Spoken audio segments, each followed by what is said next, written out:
Check marks across the board. Sweet. I don't know if you've tried Gemini for image generation. No. It's pretty good, including pretty good with text, and it's fast. Oh, nice. Like when I say it's fast, if you ever use ChatGPT image generation, it's slow. How does it handle text? Oh, it handles text great. Like I made a video yesterday, and I'll post it probably today or tomorrow because I got to do a little bit of audio editing and stuff. I'll have to mess around with it because Grok now on X, you can't download images. It won't generate images in X. So that's the only way I want to use it. So. Oh, I haven't. I've been using the API and it's been working fine. So I haven't. But ChatGPT is really slow, and Gemini is fast. Like I can create 10, 20 images in Gemini before ChatGPT will spit out one. Yeah, and it's good with text. The images look good.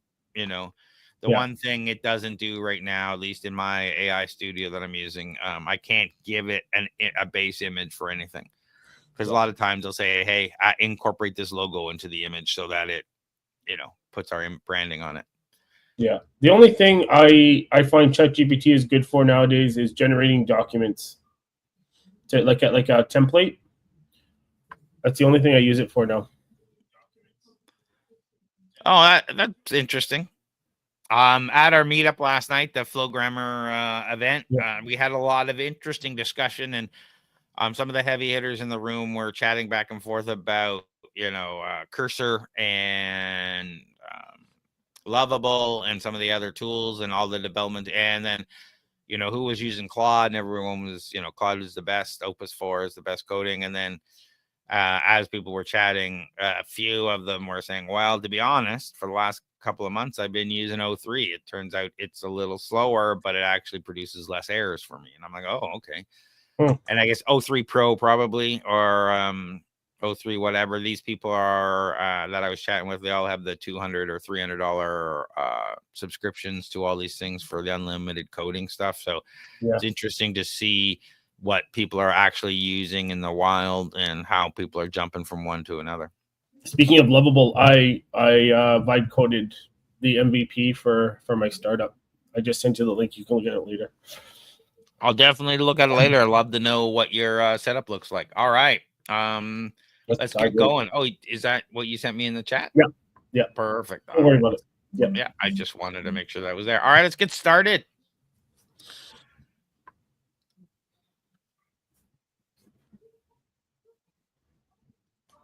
The vehicle industry stands at the edge of a major breakthrough. New innovations in electric vehicle battery developments are changing how we think about driving and energy storage. So let's talk about this groundbreaking solid state innovations that could transform the EV market, and focusing on the unique approach developed by Huawei. So the star of this revolution is nitrogen doped sulfide solid state battery. The advanced electric vehicle battery offers improved density, incredibly fast charging technology, and these innovations could solve major industry challenges like range anxiety and long charging times. What's going on here, John? Yeah, this is cool. So those of you that don't know, China's EVs are blowing the competition away, not just in features, but now you'll see in technology. So there's one of their EVs. I can't remember if it's Huawei's or another one, where it actually can jump over obstacles. So like a pothole or something, it'll physically jump the car, which is really cool. But in this one, Huawei's unveiled this new battery technology for EVs. Again, at least in theory, because it's a patent, right? So this could let the car drive for about 3,000 kilometers, or for those of you in the archaic US, 1,860 miles on a single charge. And if you need to recharge that whole battery, apparently you can recharge it in just 5 minutes. So like you said, the patent centers on next generation. It's a solid state battery, and this uses nitrogen doped sulfide electrolyte. So just in layman's terms, so while traditional lithium ion batteries use liquid or gels to shuttle electricity around between electrodes and anodes, This solid state version uses solid material, and there are a lot of solid state batteries coming out. I think cell phone manufacturers are actually integrating solid state batteries into their phones as we speak. So the advantage with a solid state, with the solid material, is that it allows for far higher energy storage in the same amount of space. So for about 400 to 500 watt hours per kilogram. And that's roughly, as you like, just do the math quickly, that's about 2 to 3 times what current EV batteries achieve.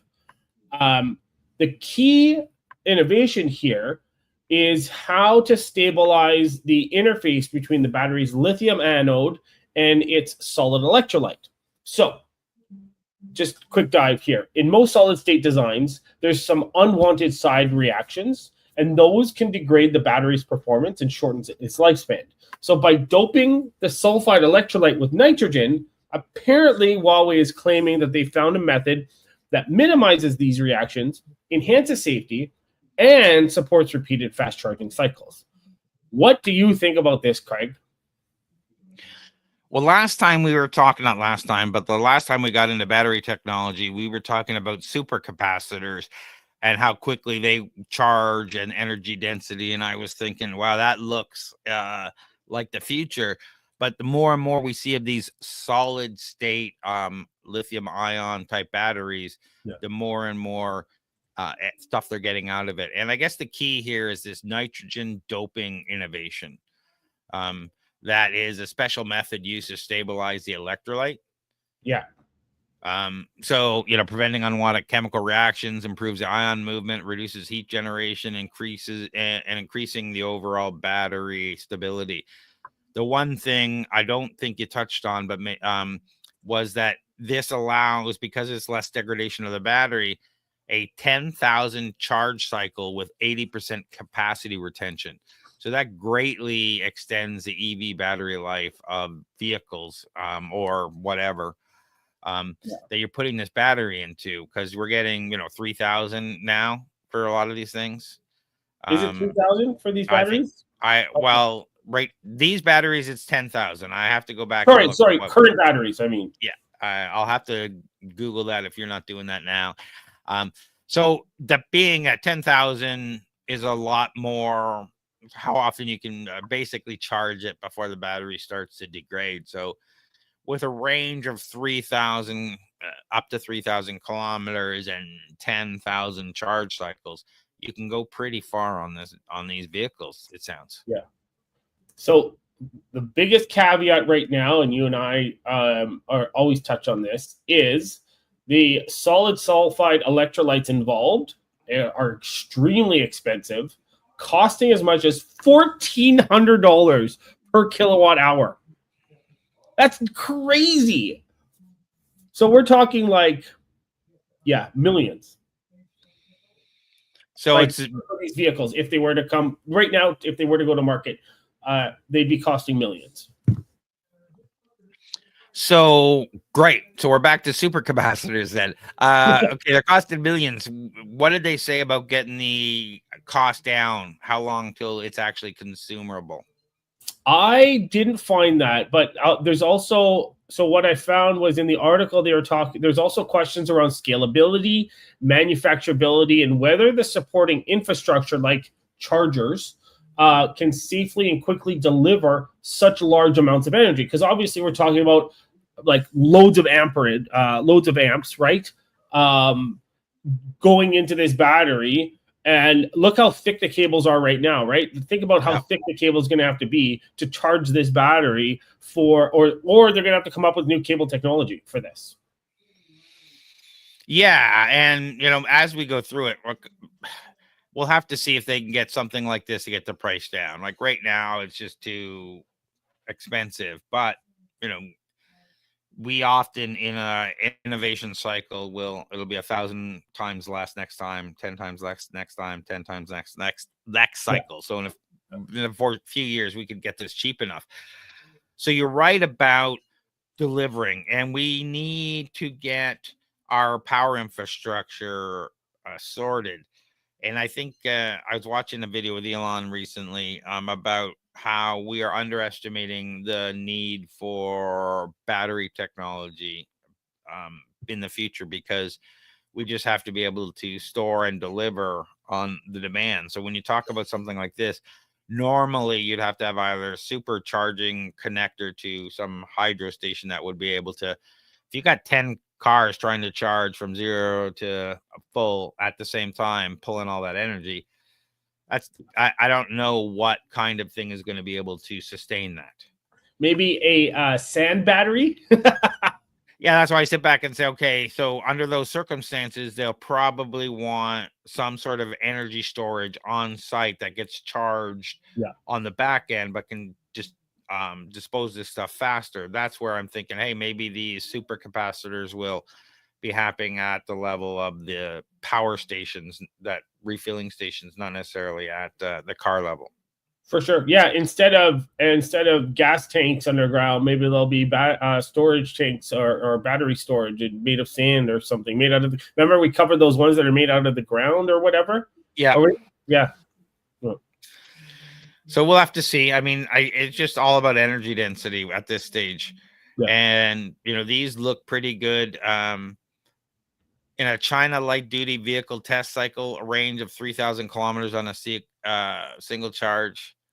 But testing from the EPA said 2,000 plus on a single charge under American driving conditions versus Chinese driving conditions.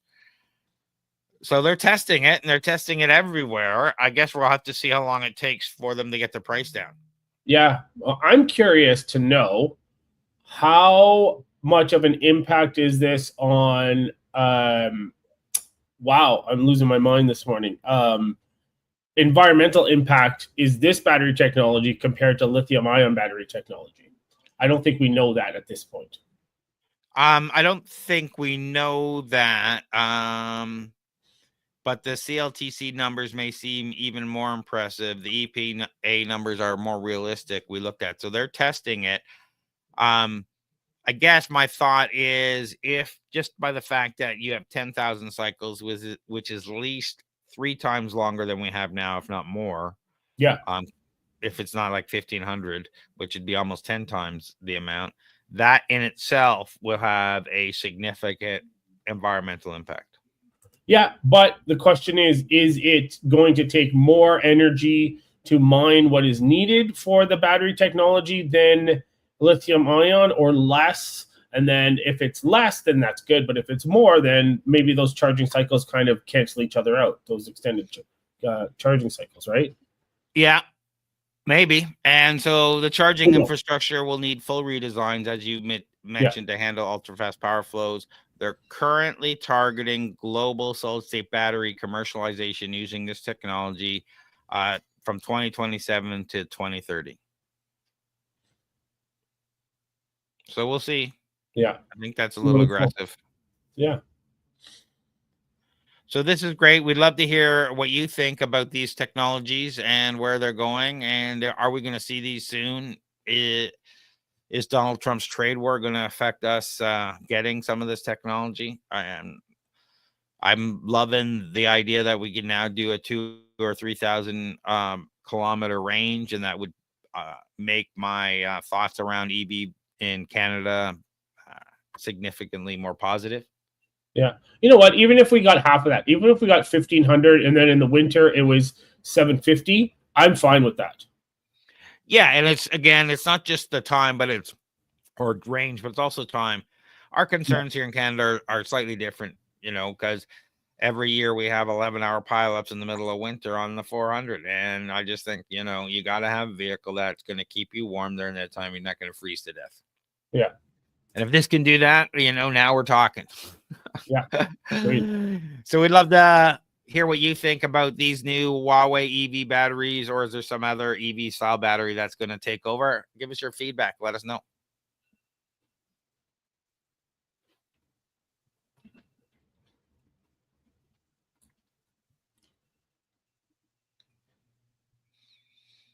All right. The International Math Olympiad stands as the pinnacle of mathematical competition worldwide. Since 1959, this annual contest has challenged the brightest young mathematical minds from over 100 countries. Each participant faces 6 problems over 2 days, with each lasting 4.5 hours. These aren't routine calculations or textbook exercises. They're creative puzzles that demand original thinking, elegant solutions, and watertight logical arguments. Now comes along the International Math Olympiad problems. AI research emerged as a critical benchmark. So this is a new benchmark because the problems cannot be solved through memorization or pattern matching. They require genuine mathematical insight. Previous AI systems have struggled with this level of abstract reasoning, making the recent breakthrough particularly significant. So they're talking about this new benchmark test versus traditional, which are GSMAK and AIM. But what are we talking about with this math Olympiad? Which AIs have beaten it and are doing at higher than human capabilities? Yeah. So this is cool. So OpenAI, they have this experimental LLM, and it entered the 2025 IMO under the same conditions as humans. So 2 days, 2 4.5-hour sessions, no internet or reference tools, and only natural language for reasoning. What happened was the model faced 6 Olympiad problems that demand creativity, deep mathematical insight, and rigorous proofwriting. It was able to achieve 35 out of 42 points. It solved 5 problems completely, and which placed it at the gold medal level, which is the same threshold reached by the top 10% of the 630 global contestants. So apparently the leap in performance came from these novel techniques that allowed the LLMs to think for much longer, which meant it was spending computational hours on a problem and running many different possible solution strategies in parallel, which reminds me of Person of Interest, when there was that one episode where it was calculating all the different possible scenarios to figure out that. So the difference is, unlike earlier models like GPT-4 or DeepMind, this exhibited advanced endurance. It handled long and intricate proofs and planning. So rather than being a specialized math solver, it's a general purpose reasoning engine, which kind of marks a step more towards AGI. What do you think? I don't like talking about AGI when we're talking about a specific test. Sure. I mean, we can talk about AGI overall, but every time we see these types of tests, I think there's a lot of smoke and mirrors going on. I agree. This is apparently some sort of GPT-5 version that's secret that we can't see, but only a few of these other people can see. I feel like we've already seen, I know we've already seen these AIs being trained on the mathematical stuff they'll be tested on. So they'll do well. So they do really well in the test, even if they're not as good mathematically. And although these tests are designed to eliminate anything like that, I can't imagine that you can't train this AI to work in that mindset. Yeah. So I sit back and say, is this GPT's version of Volkswagen where, I know I'm being tested, so I've got to pull out my math libraries and off I go? I was just going to say that. Exactly. Yeah. Are they building this in implementing parameters that when it's in this scenario, there's something specific that it's doing, right? Yes. Probably. So, I mean, that's my skepticism in here because, things are moving very fast. And we've seen that a lot of these come out with benchmarks and then real world testing proves that they're not anywhere near where they claim to be. Yeah. And we see these benchmarks all the time. They're always leapfrogging each other. And then I go online and see some of the people I trust who've actually tested this and they're saying, no, it's not as good as this or not as good as that. So again, it depends how you use the product, how important this kind of stuff. I like that we're moving forward and that it can go faster. And it takes a long time to reason through this. And I'm curious to see, obviously they're using different techniques and than we are allowed to use. And I say that if you're using almost any model and you go over 100,000 token context, I'm using 1 million context token LLMs and more, and you get over 100,000 and they start to lose their mind. Doesn't really matter. And so you got to wonder, what are they doing when you talk about multi-page things that they're testing that go away and think for 45 minutes? What kind of internal context it has to have. And I guess, they have schools, you can get it to create its own scratch pad, so it's making its own notes and stuff, which is probably what it'll have to do to compare all that kind of stuff. But it seems like that's capabilities that we don't have access to right now. Yeah, exactly. Yeah. Yeah, but like, so there are like if this, but yeah, what if their claims are true? It's great, but there's no way to test their claims, right?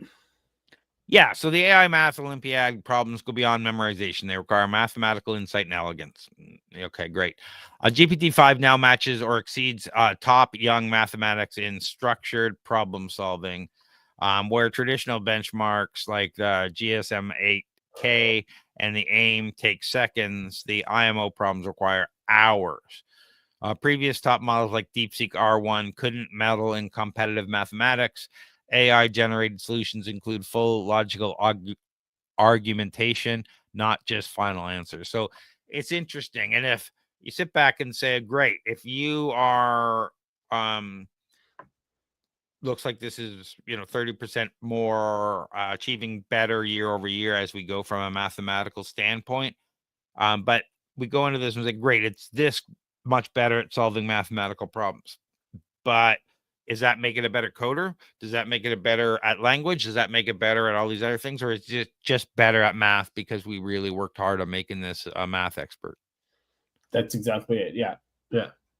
Because I see the future being, it's great to have these generic AGI LLMs, but when you start talking about compute and all that, it starts to make a lot more sense to start thinking about small language models, where I, for example, I go to an LLM, it's, a 35 billion parameter model and it's like 5 gig to download. And I'm like, and it's got 20 languages. Well, what happens if I only want one?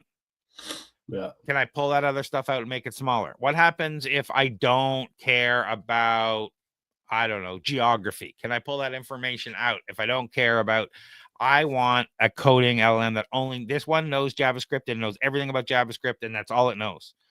Bam. This one knows about this language. It's all it knows, everything. It's got, so we have less coding errors when it's trying to do stuff, and it doesn't care about what language you're in or whatever. It's just doing this. That's why I think AGI is interesting. And we're talking about a dream level thing, but if you have a controller brain that can analyze all these other models, that we'll have several image models. This one creates images of people, this one creates images of whatever, and they're very fine-tuned, so they'll be much quicker, much more accurate, and much less energy consuming than asking a general AI to say, okay, write me a paper, now do math, now book me a travel flight, now do this. Those things require much more training, much bigger models, and much more compute time. Yeah. So we'll see. But, I'm go ahead. Hey, at least we got a win here a little bit, and absolutely, it's proving advancement, right? Yeah, and I mean, I've been saying in the last little while that AI is going to kill us all, and now it's getting even better at being able to outwit us. Yeah. Exactly. So, and GPT-5 we haven't seen, so I always skeptical when they announce this stuff when they haven't released the product yet. Yeah, and I sent you this a video this morning, but there's news that these researchers found that AIs are talking a language that we don't even know that it's going on. Yeah, the AIs have developed a secret way to communicate. Even thoroughly tested and audited, there's only one way for the teacher and student to communicate. It's only through what have you, and it's fully tested, yet somehow it's able to communicate a bunch more other information through that document through the text, through whatever, and they can't figure out how. Yeah. So it's interesting to see. Anyway, we'd love to know what you think about this math Olympiad for AI. Is this a huge step forward, or do you think it's just another numbers game? And, until we actually see it and can figure out what it actually can do in code, in science, and whatnot, we don't really know. Yeah. Let us know your thoughts. We'd love to hear.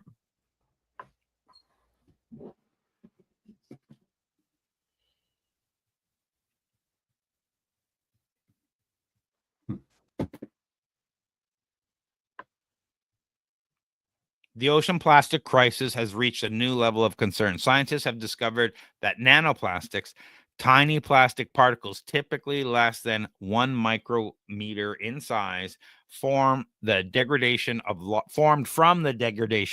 of large or plastic waste in the oceans. While most people know about plastics waste and the environment pollution, fresh research now confirms that nanoplastic pollution is the dominating factor in ocean plastic crisis. These invisible particles represent a hidden threat that far exceeds what we previously understood about plastic contamination in our marine environment.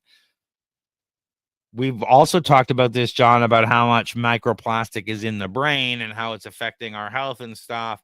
This is really concerning, and we get more and more information about this. So tell us what's happening here, John. Yeah, so this is one of those holy crap moments where it's like it's nothing that is super surprising if you've been following kind of the plastics journey and all that sort of stuff, but it's alarming. So what the researchers did was they embarked on this expedition from the Azores to the European continental shelf. And what they did was they collected ocean water samples at 12 different locations, and they were seeking out the smallest forms of plastic pollution. In order to do that, they used these ultrafine filtrations to collect solid particles and super solid particles under 1 micrometer in size from the water. So in the lab, they dried and heated the material and used advanced mass spectrometry. And by doing that, they were able to provide the first credible estimate of nanoplastic abundance in the ocean. Get ready for this. Okay, this is going to blow your minds. By extrapolating their results, the scientists estimated a staggering 27 million tons of nanoplastics are in the North Atlantic Ocean alone, which is an amount way higher than what was previously thought and surpasses the visible plastic at the surface. And they explained why so much plastic enters the ocean can't be visibly tracked. And that's because it's turned into particles thousands of times smaller than the width of a human hair, which makes it invisible. So that's why we're finding these fish that are eating plastic, and we're getting plastic rain and all this sort of stuff. Like, that's crazy. What do you think, Craig? I think this is, it's something we all need to be concerned about. All right? When we say it's crazy, this is obviously something that's happening and we need to address it. And these photo degradation, river runoff and air depositions are main pathways for nanoplastics to get to the oceans. So we're going to have to figure out, how do we filter them out? How do we degrade them further? They have some things we've seen where they will eat the plastic. There's chemicals that will, but I'm not sure if the result of end result of that will actually be better than the plastics or not, because we don't know what the side effects or what's left behind, or what those chemicals will do long term. But nanoplastics have infiltrated the entire marine food chain. So I don't think we know how bad it's altered the ecosystem balance and what that means from us, from a food consumption, from what it's doing to us genetically. So we just don't know, but it's definitely a concern. Nanoplastics are now found in human brain tissue, showing a direct health risk from ocean pollution. marine animals ingest nanoplastics, leading to blockages, toxic chemical exposures, and behavioral disruptions. So Yeah. how much of like these microplastics are causing some of our behavioral issues, some of our mental health issues in our environment, and other things? Like, I'm really concerned about this, and we really need to be doing something about it. Now, I don't know what. Yeah. I don't know if there's a what the solution is. Yeah. And we can talk about eliminating plastics all we want, and that's honestly a dream world because we don't have anything to replace it. And because we are a oil-based society, right? We're a petroleum-based society. Almost everything we buy, build, wear, has petroleum in it. So if we decide that that's bad, great. I mean, it is like having overabundance is bad, but what do you replace it with? We haven't found what that is, and we don't know when we do if Yeah. that'll be better long term. But we definitely need to do something. And And oh, go ahead. No, no, finish. we need to do something. And I think removing it from the environment, putting filters in that can have that handle it better in our city waters and stuff, putting better filters or chemical processes that get it out before dumping it in the lakes. There's a lot of things that would help, but we still got to deal with the basis of the stuff that's settled already, and plus the next 20 years, because we're not going to do anything about it right yet. Yeah, and just like to put things into perspective, guys, most of the time when you're hearing about it, we're not talking nanoplastic, we're talking microplastics. That's what you've been hearing. This is an even smaller form of microplastic. So we're talking even smaller. And it's crazy because there's nanoplastics nanoplastics have been detected in biological tissues, including the human brain, placentas, dolphin lungs. Like, it's absolutely crazy where we're finding this stuff. And it's nuts. So the other thing, and just to kind of bring it into to more perspective, like, it's able to move through biological barriers, so it can penetrate bacteria, plankton, fish, and accumulate in top predators. And I think we covered the plastic in the brain, which it accumulated in. So, like, this is where the plastic is ending up, guys. It's not ending up in the ocean. It's ending up in your brain. Yeah, and this is a huge global impact. Perhaps most alarming is the total nanoplastic mass exceeds the estimated macro and microplastics in all global oceans combined. This means the invisible threat is larger than all plastic waste we can actually see floating in the ocean. That whole sea of plastics and all the stuff that we're already aware of and afraid of. This is beyond that. And way worse. There's way more of this than of the stuff you can physically see, which starts to get really scary. Yeah. So we're going to need, I use a zero water filter at home. I know a lot of people use Brita and stuff. We're going to need something new that somehow can filter this stuff out or what have you. But we need something at the global level to start cleaning up our waters. If you listen to me at all when we talk about environment, we've seemed to stop at carbon for some reason, and say, okay, we found the problem, let's reduce carbon, but let's still dump chemicals and plastics and all this crap in our waters, and let's still poison our environment every other way. And I look around and say, it's great that we're working on this thing, but can't we not fix our oceans too? Can't we not, unpoison this stuff, stop dumping chemicals, clean up the Great Lakes? So we need to start working on that, because otherwise, as a human species, we're screwed. Yeah. We're already pretty much screwed, I think, unless we can find a way to get rid of this. But yeah, scary stuff.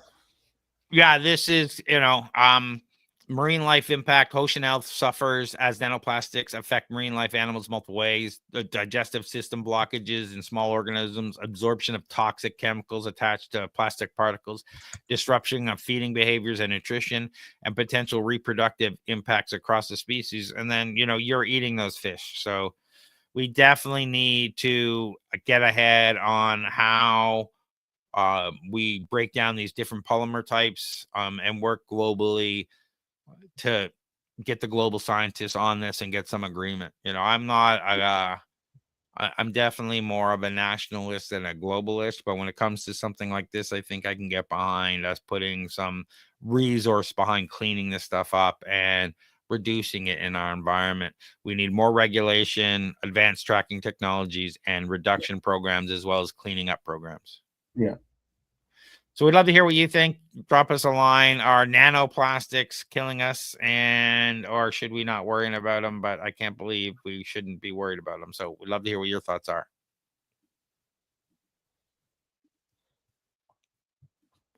We're all rosy today, aren't we? Doom and gloom. Yeah. Or maybe not, right? We got this. Maybe this is a Yeah. less Yeah. doom and gloom. All right. Revolutionary DNA blood tests are transforming how we approach cancer screenings. These innovative liquid biopsy cancer techniques can detect microscopic traces of tumor activity years before traditional methods. At the heart of this breakthrough lies circulating tumor DNA. These are tiny fragments of DNA shed by tumor cells into the bloodstream. Advanced testing methods can identify these fragments as cancer biomarkers, providing early warning signs of disease development. This technological advancement promises to change cancer care forever. Early detection could mean difference between simple treatment and complex battle for survival. This is very interesting. John, tell us more about what's going on here. Yeah. So this is really interesting. So they've shown that cancer leaves genetic traces in the blood long before traditional diagnostics would spot a tumor, which is crazy. And it does make sense because cancer grows, right? It starts at one point and just grows.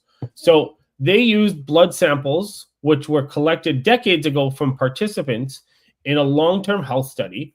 They analyzed cases where individuals later developed cancer with this new cutting edge genome sequencing. So again, we couldn't have done it with old technology. We need new technology. They were able to identify specific cancer DNA mutations, which they termed circulating tumor DNA or ctDNA.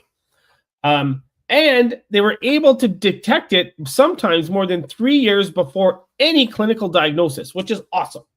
I think cancer is something that I feel could have been solved already, and it's just been delayed. And this is great. This is going to help with detection so that pharma can keep making their money on the drugs. But this is going to help with people who can potentially a better chance of survival. So the thing with this is they faced a sensitivity challenge because newly formed tumors are tiny and they only released a minuscule amount of what they're calling ctDNA, which made the detection extremely difficult. So think about it looking for a needle in a haystack, right? So by using these advanced sequencing techniques, 1 out of 26 individuals who were later diagnosed with cancer, the ctDNA was detected in eight of them at the time of the blood sampling. And 4 had cancer DNA signatures in their blood more than 3 years before diagnosis. This is crazy. Again, we're using newer technology though, right? So, which makes sense for an advancement like this. What are your thoughts? This is very cool. So, this does whole genomic sequencing, revealing cancer mutations at extremely low concentrations, like you mentioned, in preserved blood samples. Fragmatomics use machine learning to decode cancer-specific DNA fragmentation patterns for early detection. The multimodal liquid biopsy improves accuracy by combining sequencing and the fragmentomics for stronger detection. The circular tumor DNA that you mentioned, the ctDNA, serves as a reliable biomarker for multi-cancer early screenings and monitoring.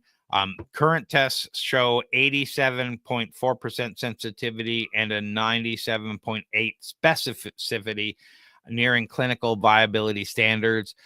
This also means a single blood draw could screen for multiple cancers rather than right now you need to have one for each screening test. It's interesting that machine learning is behind a lot of this to help identify and detect subtle DNA patterns. So this is really getting down to the future of personalized medicine. Yeah, it is. And there was another article we won't talk about. They were using mRNA to code your cells to attack cancer cells. So that's something different. But there's just speaking to advancements in cancer treatment, right? Yeah. The one caveat here is that not all cancers shed detectable amounts of ctDNA at the same rate. So that could limit the effectiveness of these tests for certain types of cancer. So the results from this case study was highly controlled and may not fully translate to population-wide screening. So obviously, there's going to have to be ongoing large-scale trials to assess this impact. But the types of cancer that the study included were breast, colon, liver, lung, pancreas, and rectal, which shed different amounts of ctDNA. So this is, I love this. I love where they're going with this. This seems like it's a viable detection methodology based on what I read, but again, I'm not an expert. I'm not an oncologist. So what do you think, Craig?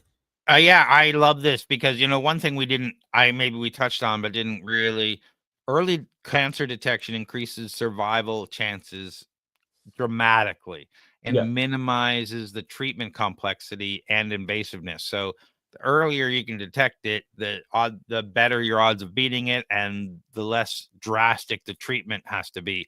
Yeah. So if we can now detect even 80% of cancers 3 years beforehand, that means significant quality of life for people who are suffering from this, from cancer. They get detected, and hopefully get treatment that's much lighter and easier and get it resolved within a very short period of time, rather than, the extensive chemo and stuff that people have when your testing comes too late. So I love this. I understand that it's a caveat. I understand also that this will probably be expensive. So it's going to take a while to get the price down, because we are talking about personalized medicine. It's your DNA. We're scanning for defects and stuff, and it's specific to you. So there's some things that have to happen there. But I love where this is heading. Every time we see when they apply AI to medicine or to science and whatnot, we're starting to see major breakthroughs, and they're coming faster and faster. And it's great to see when they apply it properly with people that know what they're doing, as opposed to just trying to use an AI and getting hallucinations and crap. So we're not talking about somebody typing into GTP, write me a school paper. We're talking about finding new proteins, comparing, finding medicines that don't interact negatively to each other, and this kind of stuff where it has to be used properly. The clinical testing has to be done, but it's interesting to see that we are making gigantic leaps forward in science as a result of this. Yeah, this is cool. Yeah. So we'll have to see how long is this going to take till we're going to see it live, do you know? No clue. I'm guessing maybe 3 to 5 years. Yeah, I'm looking through my notes here. I didn't see anything in here. No, I didn't make any notes on the date, so I guess I didn't see anything in the article. So I'd love to see this. We all know people who have had cancer and affected this in our life, and it would be great to see if, as a society, we can get it and treat this early, and maybe not put an end to it, but significantly reduce the amount of people who have to go into long-term care or deep chemo as a result of getting cancer. So let's hope this progresses fast. Yeah. We'd love your feedback on this new cancer detection, and love to hear your thoughts. Leave your comments below.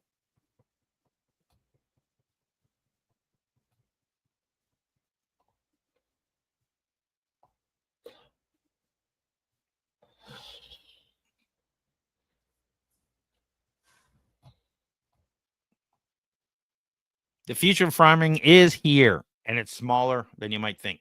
Silk microneedles Agriculture represents a groundbreaking leap in agriculture technology that's transforming how we deliver nutrients to crops and monitor plant health.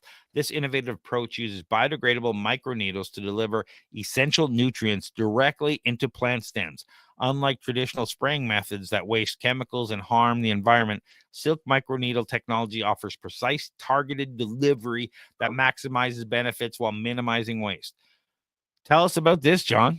This is super cool. So the MIT have invented a new technology, essentially. It uses tiny needles made of silk, and it delivers nutrients, vitamins, and compounds beneficial into fruits directly and vegetables while they grow or after they're harvested. So the breakthrough lies in this manufacturing arrays of hollow microneedles from silk fibroin, I think, which is a material, but it's tough and biodegradable. And so what these microneedles do is they're cast by, or how they're made is they're cast by pouring a salty silk material, say that 5 times real fast, solution into a cone-shaped mold. And as the water evaporates and the salt is washed away, there's these hollow needles that are left behind. Those needles are able to carry liquid nutrients or compounds for slow or controlled release into plants. From there, the microneedles.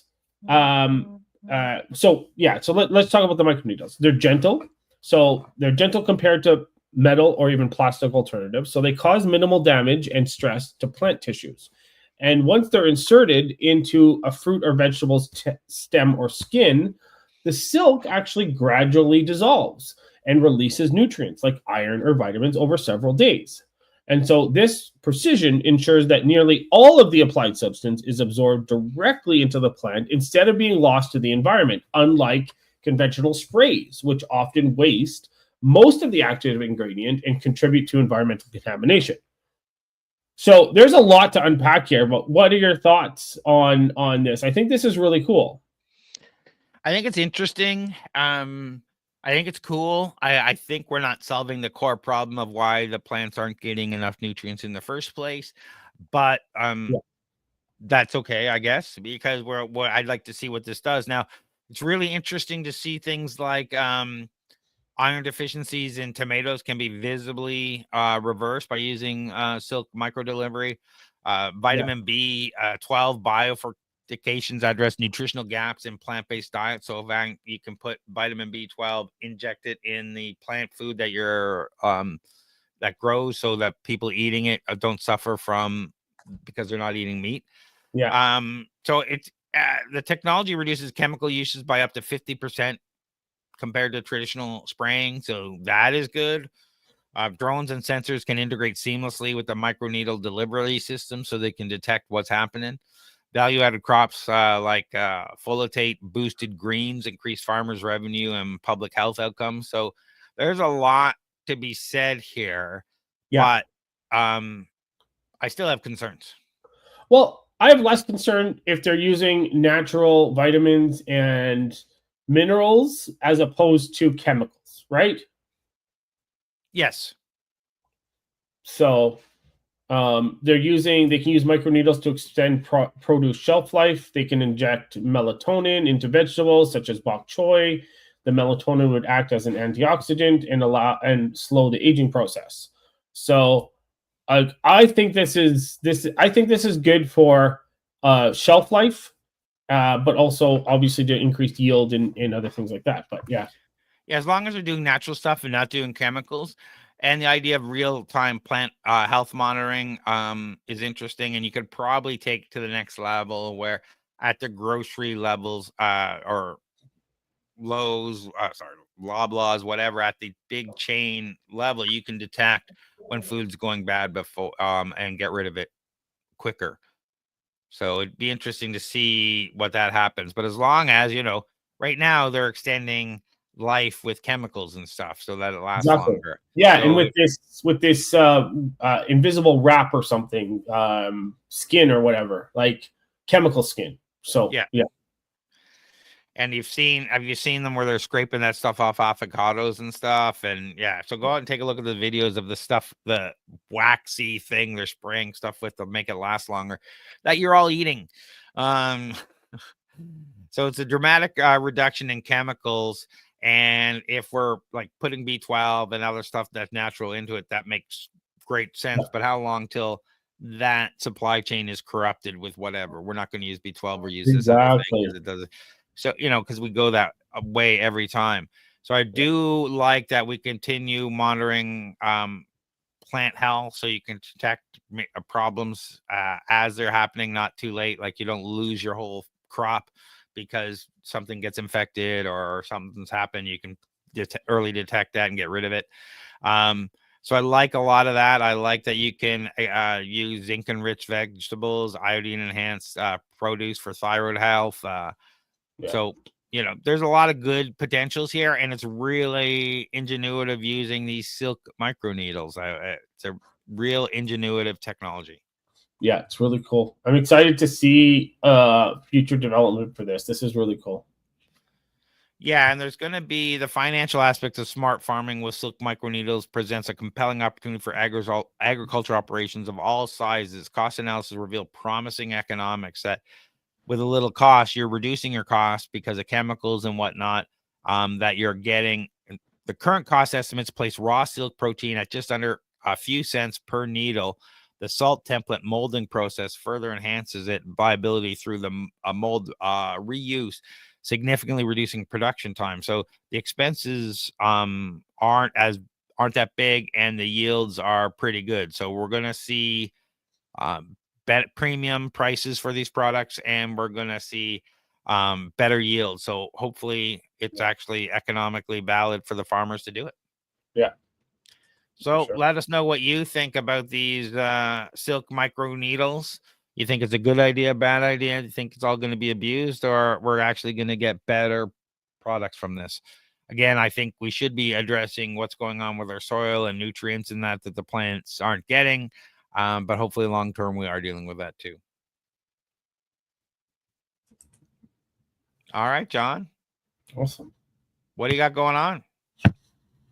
Not much, just working away, helping clients get government funding, and working on the startup, Lighten.community. If you want to sign up for the waitlist, go to Lighten.community. But yeah, if you need help with government funding, find me on LinkedIn. How about you, Craig? Well, depending where this goes out, August 19th is our next Flowgrammer event, and then September 16th, where we do business automation, get the Toronto builders together, and we have some great discussions.